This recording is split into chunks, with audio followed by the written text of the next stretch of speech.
We talk about health and move beyond the focus of medicine. He joined me earlier from New York. Thank you very much for joining me. What is America getting wrong when it comes to healthcare? Well, the numbers suggest that we're getting a lot wrong on health. And I want to be precise, it's health, not necessarily healthcare. We spend more of our money on health than any other country in the world, by about 40% more than the next nearest competitor. But our health outcomes, our causes of death, our rates of death for all ages, are worse than any other high-income country. So that, to me, is a sign that we are getting a lot wrong. Let's take the obesity epidemic, because that costs up to $210 billion every year. Are there lessons we can take from how we're tackling that could be applied to health generally? Yeah, absolutely. There are many causes for the obesity epidemic, but at a very simple level, obesity is about calories in, calories out. And starting with calories in, we know, for example, that common foods, things like bagels or muffins, roughly have twice as many calories now as they did 20, 25 years ago.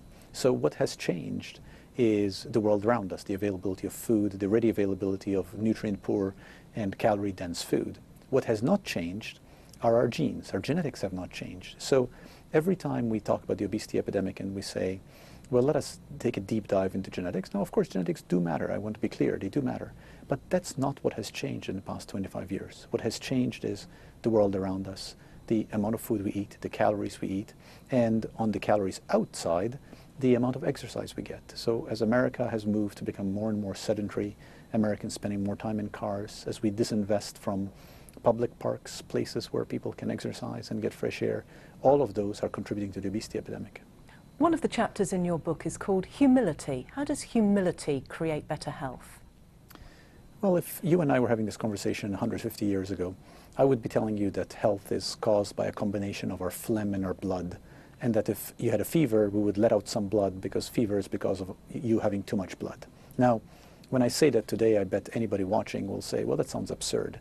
But that was really our understanding of the determination of health for about 2,000 years. It's only in the past 150 to 100 years that we have moved away from that. Now, I use that example simply to say that there are things that we take for granted about how we understand health that are simply wrong. So how do we think about health? Well, maybe we can think of health from the point of view of our end organs, heart disease or lung disease or neurological disease.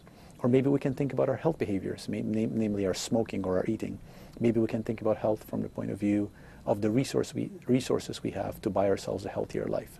So these are different perspectives, and humility tells us that they're all valid perspectives and that we need to invest in all of them in order to generate health. A lot to think about on a very complex problem.